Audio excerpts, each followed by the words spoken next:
শিশু নবী মায়ের পাশে বসে বসে কাঁদে রে, আরশের পায়া হিলে রে। সুবহানাল্লাহ সুবহানাল্লাহ। দয়ার নবী মায়ের পাশে বসে বসে কাঁদে রে, আরশের পায়া হিলে রে। বাইগি কাকে আমি ডাকিব দয়াল আম্মা, কে বা আমায় কোলে নিবে, কে বা দিবে মুখে চুমা।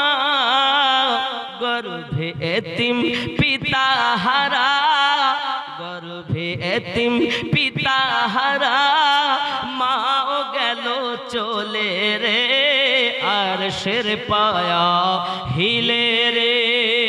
দয়ার নবী মায়ের পাশে বসে বসে কাঁদে রে, আরশের পায়া হিলে রে।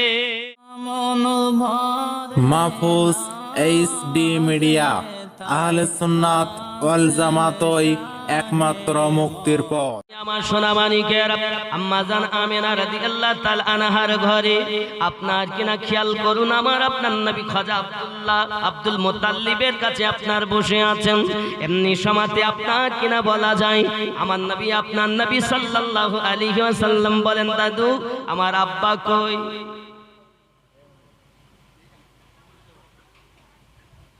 তোমার আব্বা তো ভাইয়া, তোমার আব্বা তেজারাতে গিয়েছে আর আসেনি বা ভাই। তাহলে আমার আব্বা দরকার, আমি আব্বা দেখবো। আব্বা যে আমার এর মধ্যে আরো ঘটনা, পাড়ার ছেলেরা এসে খেলা করার জন্য নবীজিকে নিয়ে যাবেন বলে খেয়াল করুন বাবা, বাচ্চারা এসে ডাকতেছে মোস্তাফা চলো না আমাদের সঙ্গে খেলা করতে। আমার নবী পাক বলেন চলো তোমরা, আমি আসতেছি। এখন মায়ের কাছে গেলেন, আম্মিজি আপনি আমাকে একটু অর্ডার দেন, আমি একটু খেলা করতে যাব। আম্মা জান আমেনা বলেন না বাবু না, খেলা করতে যেতে হবে না। ও আম্মি জান আমি তোদের কাছে কথা দিয়ে যাবো। আও বাবা, আল্লাহ পাক তোমাকে খেলার জন্য সৃষ্টি করিনি বাবা, জেনে রাখো তুমি যদি খেলতে যাও আর ওই সব বালকদের আব্বা আছে বৈকাল বেলায় যে খেলার পরে তাদের সাথে করে নিয়ে যায়, তোমার তো আব্বা নাই বাবা, কি হবে তোমার উপায়? আমার আপনার নবী সাল্লাল্লাহু আলাইহি ওয়াসাল্লাম বলেন, আম্মি জান আমি তো কথা দিয়েছি, ঠিক আছে বাবা। আবার নবী বাইরে বেরিয়েছেন, হঠাৎ করে দেখেন একটা উটের ষাঁড়, কিসের ষাঁড়? উটের ষাঁড় আগিয়ে আসতেছে আমার নবী পাকের দিকে। আমার নবী আপনার নবী এই ষাঁড় দেখে আর গেলেন না, ওই উট জবানে কথা বলতেছে, মোস্তাফা ভাইজান আল্লাহ পাক আপনাকে খেলার জন্য সৃষ্টি করেননি। বালকেরা বলছে মোস্তাফা গেলে না খেলতে। আমার আপনার নবী পাক বলেন কেউ আমি যেতে পারলাম না, ঠিক আছে কাল আপনি আসবেন। আমার নবী পাক বলেন ঠিক আছে তাই হবে।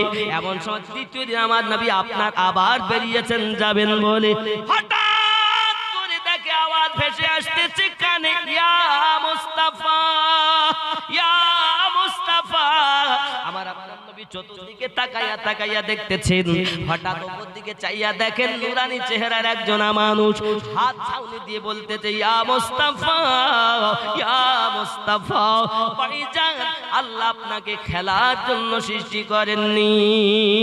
সুবহানাল্লাহ। হে বাবাজিরা আমার, আমার নবী পাকের কলিজাতে এখন একটাই আশা, আমি একটু আমার আব্বা দেখবো মা। হে বাবাজিরা আমার, যখন সন্তান এসে মায়ের কাছে বাহানা ধরেছে, বায়না ধরেছে বাবা, এমন সময় আম্মা জান আমেনা রাদিয়াল্লাহু তাআলা আনহা খেতে দিয়েছেন নিজের বেটাকে এবং শ্বশুর আব্বাকে।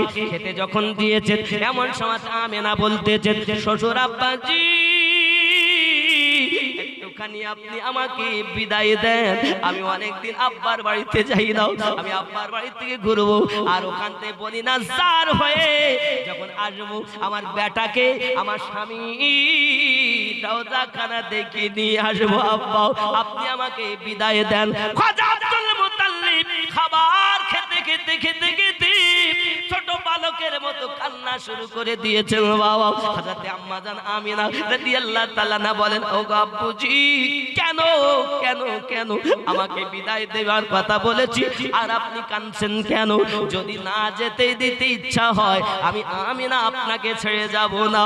ও আমার মা খালা শ্বশুর আব্বা কেমন ভালোবাসে বৌমাকে। বৌমা যদি বাপের বাড়ি যাওয়ার কথা বলে শ্বশুর কান্না শুরু করে। আর এখনকার বৌমারা তো শ্বশুরকে দেখতেই পারে না। ভাত রাখবো শ্বশুরের জন্য। আব্বাজি আমার খেয়াল করুন, হযরতে খাজা আব্দুল মুতাল্লিব বলছেন, বৌমা তুমি হয়তো ভাবছো আমি তোমাকে বাপের বাড়ি যাওয়ার থেকে বাধা দিচ্ছি। না বৌমা না, শুনে রাখো বৌমা, আমাদের বংশের মধ্যে আমি শুনেছি হাসিম, এ হাসিম হলো আমার আব্বা। জোরে বলে হাসিম কে? আব্দুল মুতাল্লিবের বাপ। আর আর আপনার কিনা হাসিমের পিতার নাম আব্দে মান্নাফ। খেয়াল করবেন, চার কুরসি আপনাকে জানা দরকার। আব্দে মান্নাফ, হাসিম, আব্দুল মুতাল্লিব, আব্দুল্লাহ। আমার নবীর এই চার কুরসি আপনাকে জানা দরকার। জোরে বলে সুবহানাল্লাহ। তাহলে মনে থাকবে তো, আব্দে মান্নাফ, হাসিম, আব্দুল মুতাল্লিব, আব্দুল্লাহ, এটাকে চার কুরসি বলে। জোরে বলে সুবহানাল্লাহ সুবহানাল্লাহ। না বলবেন না, এগুলো খেয়াল রাখবেন বাবা। অনেক গান সিনেমা মুখস্থ থাকে, সিরিয়াল মুখস্থ থাকে, তো এসব মুখস্থ থাকে না বাবা। তো শুধু বলে হুজুর আপনারা ওয়াজ করেন, আপনারা মনে রাখেন, আমরা করি। আপনারা আমার ভাই, আপনারা আমার দ্বীনি ভাই, আপনারা আমার তরিকতের ভাই।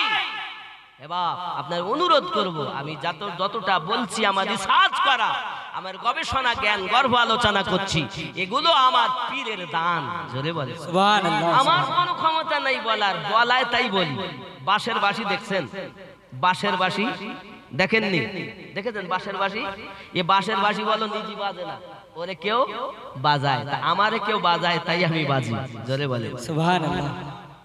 বাহ, খেয়াল করেন, হযরতে খাজা আব্দুল মুতাল্লিব বলছেন, ওগো বৌমা, আমার পিতা ছিল হযরতে হাসিম, সেও নাকি বিদায় নিয়েছিল আর ফিরে আসেনি। তারপরেতে আমার বড় আদরের ছিল আমার বেটা হযরতে আব্দুল্লাহ, সেও বিদায় নিয়ে গেল আর ফিরে এলো না। আব্দুল্লাহর পরে তুমি হলে আমার বড় স্নেহের, তুমি আমার কাছে বিদায় চাও। আমার বলি হাসিমের কথা মনে পড়ে যায়, আমার বেটা আব্দুল্লাহর কথা মনে পড়ে যায়। কি জানি আর যদি আমেনার সঙ্গে দেখা না হয়। ও বাবা সোনা মানিকের, হযরতে খাজা আব্দুল মুতাল্লিব বলেন, ঠিক আছে বৌমা, তুমি তোমার বাপের বাড়ি থেকে ঘুরবে। জোরে বলুন সুবহানাল্লাহ। দাসী উম্মে আয়মানকে দিলেন, আমার নবী সাল্লাল্লাহু আলাইহি ওয়াসাল্লামকে সঙ্গে করে নিয়ে, আর দাসী উম্মে আয়মানকে নিয়ে নবী আমার নবী পাকের আম্মা জান আপনার কিনা যেই কিনা উঠেছেন উটনির উপরে। আর আব্দুল মুতাল্লিব মাথা চক্কর খেয়ে পড়ে গেছেন। আমিনা আবার নিচে নেমে এসেছেন, এসে শ্বশুর আব্বার মাথাটা জাঙের উপরে নিয়ে বলে, আব্বা আপনি যদি যেতে না দিতে চান আমি যাব না। বৌমা আমার দাদু ভাই যে কাঁদে, আমি তার কান্না যে সইতে পারি না, সে তো আব্বা আব্বা করে, একবার তাকে ঘুরিয়ে নিয়ে শোনা বৌমা। সুবহানাল্লাহ সুবহানাল্লাহ। হযরত আমিনা রাদিয়াল্লাহু তাআলা আনহা শ্বশুর আব্বাকে একটু সান্ত্বনা দিয়ে খাজা আব্দুল মুতাল্লিব লাঠি দিয়ে দাঁড়িয়ে আছেন, আর আমার নবীকে নিয়ে আম্মা জান দাসী উম্মে আয়মানকে নিয়ে রওনা দিয়েছেন। যত দূর বৌমাকে দেখা যায় শ্বশুর আব্বা দেখতেই আছে। যত সময় পাহাড়ের আড়াল না হয়েছে, হযরতে খাজা আব্দুল মুতাল্লিব বৌমাকে আর দাদু ভাইকে দেখেই চলেছে। কে জানে যেই দেখাটাই জীবনের শেষ দেখা, কে জানে? আল্লাহ পাকের কি লীলা বাবা।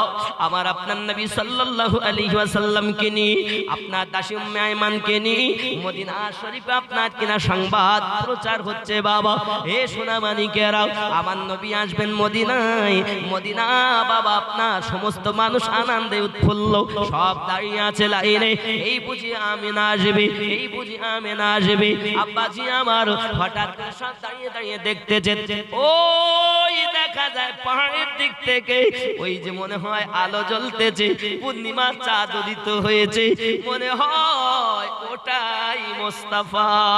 সুবহানাল্লাহ সুবহানাল্লাহ। যত নিকটে আসতেছে যেন ওই আলোটা আরো চোখে লাগতেছে। আম্মা জানের কোলে আমার নবী বসে আছেন বাবা, এমনি সময়তে কিতাব বলতেছে বাবা, যত সময় আমার নবী মদিনায় পৌঁছালেন, মদিনা ইয়াশরিবের মানুষ, তখন তো মদিনা নাম ছিল না, ইয়াশরিব নাম ছিল। ওই ইয়াশরিবের মানুষ আমার নবীকে জমিনে পা ঠেকতে দেয়নি। সুবহানাল্লাহ সুবহানাল্লাহ। বন্ধুরে আমার, দাসী উম্মে আইমান বলে, ওগো আমিনা, আমার মনে বড় আশা, ইয়াশরিবে যখন যাব ইয়াশরিবের বাজারটা একটু ঘুরবো, ইয়াশরিবে বাজারটা একটু ঘুরবো। ওগো আম্মা, ওগো আমিনা, আমাকে একটু যদি অর্ডার দেন তাহলে আমি যাই, আমার মোস্তাফাকে নিয়ে যাই, আমি মোস্তাফাকে সঙ্গে করে নিয়ে যাই। সঙ্গে সঙ্গে আপনার কিনা হযরত আম্মা জান আমিনা বলেন, ও দাসী উম্মে আইমান শোনো, তুমি যে মদিনার বাজারে যাবে, ইয়াশরিবের বাজারে যাবে, এই বাজারে কিন্তু অনেক দুশমন আছে, খবরদার জানো, তুমি নাম কেউ জিজ্ঞাসা করলে নাম বলবে না, পরিচয় যদি জিজ্ঞাসা করে পরিচয় দেবে না, বলো পারবে কি? দাসী উম্মে আইমান বলছে, ঠিক আছে, আমি কাউকে কিছু বলবো না। যদি জিজ্ঞাসা করে ছেলেটার নাম কি, বলো না, কারণ এর অনেক দুশমন আমি শুনেছি। তোমার নাম যদি জিজ্ঞাসা করে বলো না, কোথায় বাড়ি তাও বলো না। দাসী উম্মে আইমান আমিনা রাদিয়াল্লাহু তাআলা এর কথা শুনে আপনার কিনা রওনা দিয়েছেন। বাবা যেতে যেতে কিছু দূর গিয়েছেন, ইয়াশরিবের বাজারের নিকটে হঠাৎ একজন রাহিব বাইর হয়ে এসেছে। আসার পরে আপনার কিনা বলতেছে, তোমার নাম কি? চুপচাপ, নিষেধ করে দিয়েছ তো, নাম বলে না। বাচ্চাটার নাম কি? তাও বলে না। বাড়ি কোথায়? তাও বলেন না। রাহিব বুঝতে পেরেছে বলবে না। রাহিব বলছে, আচ্ছা তুমি যদি না বলো, আমি শুধু বলবো, তুমি মাথা একবার নাড়াবে, একবার হ্যাঁ বলবে। যদি মিথ্যা হয় তাহলে নাড়াবে, আর সত্য হলে শুধু মাথা হিলিয়ে বলবে, আমি তাতেই বুঝে নেব। বাবা রাহিব বলতে চাচ্ছে, আপনাদের বাড়ি মক্কা নগরে, আপনার নাম উম্মে আইমান, এ ছেলেটার আব্বার নাম আব্দুল্লাহ, এর দাদুর নাম আব্দুল মুতাল্লিব, ছেলেটার নাম মুহাম্মদ। দাসী উম্মে আইমান বলেন, কিভাবে তুমি জানো? ও দাসী উম্মে আইমান, যে ছেলেটার কথা বলতেছি, এই ছেলেটার কথা তওরাতে হুবাহু লেখা আছে, আমি হলাম তওরাতের পণ্ডিত। ও দাসী উম্মে আইমান শোনো, যেহেতু তুমি মাথা হিলিয়ে দিয়েছো, তোমাকে হাত ধরে বলি, খবরদার আগিয়ে যেও না। এই রাহিব অনেক আছে বাজারে, এই ছেলেটা দুশমন, একে পারলে মেরে দেবে। এজন্য তোমাকে অনুরোধ করি দাসী উম্মে আইমান, আমি যে তওরাতে যেটা হুবাহু দেখেছি, ছেলেটার নাক, নস্কা, চেহারা সব কিছু এক মিলে গেছে, কারণ ইনি হলেন আখেরি জামানার নবী। সুবহানাল্লাহ সুবহানাল্লাহ। বন্ধুরে আমার, আমার আপনার নবী পাক সাল্লাল্লাহু আলাইহি সাল্লামকে নিয়ে দাসী উম্মে আইমান ফিরে এলেন। আমিনা জিজ্ঞাসা করেন, ব্যাপারটা কি গো? হে উম্মে আইমান, ফিরে এলে, গিয়েও যেতে পারলাম না। পুরো ঘটনাটা যখন আপনার কিনা বলেছি, আমার আপনার নবী সাল্লাল্লাহু আলাইহি ওয়াসাল্লাম যখন 53 বছর বয়সে ওই ইয়াশরিব মানে মদিনাতে গিয়েছিলেন, আবু বকর রাদিয়াল্লাহু তাআলা আনহুকে বলেছিলেন, ও আবু বকর, এই সেই পুকুর, যে পুকুরে আমি নবী সাঁতার শিখেছিলাম, জোরে বল সুবহানাল্লাহ সুবহানাল্লাহ। ওই মদিনাতে। বন্ধুরে আমার কিতাবের ভিতরে লেখা হয়, আম্মা জান আমিনা রাদিয়াল্লাহু তাআলা আনহা ওইখানে এসেছে। আস্তে আস্তে বাবা সত্য কথা চেপে থাকে না, তার সুগন্ধ, তার নমুনা আস্তে আস্তে সমস্ত দিকে প্রচার। হযরত আম্মা জান আমিনা রাদিয়াল্লাহু তাআলা আনহা ইয়াশরিব থেকে বিদায় নিয়ে এবার আপনার কিনা চলে আসতেছে। এ আবার সোনামানিকেরা আস্তে আস্তে আস্তে আস্তে নিজের স্বামী হযরত আব্দুল্লাহ রাদিয়াল্লাহু তাআলা আনহুর মাজার মোবারকের একটু জামাতি দূরে ডাক দিয়ে বলতেছেন, ওগো বাবা মুস্তাফা, তোমার আব্বা আব্দুল্লাহ ওই জায়গাতে শুয়ে আছে। বাবা, ওগো বাবা, কেন জানেন? যখন ইন্তেকাল করেছিলেন, উনি ওনার গায়ের জামা দিয়ে গিয়েছিলেন, আর বলে গিয়েছেন রাখাল হযরত আব্দুল মুতাল্লিবের সঙ্গে আম্মা জান আমিনা রাদিয়াল্লাহু তাআলা দেখতে এসেছিলেন। মাজারটা বহু পূর্বে আমিনা দেখে গিয়েছিলেন তার শ্বশুর আব্বার সঙ্গে এসে। জোরে বলুন সুবহানাল্লাহ সুবহানাল্লাহ। আমিনা বলেন, বাবা মুস্তাফা, ওই তোমার আব্বা জানের মাজার।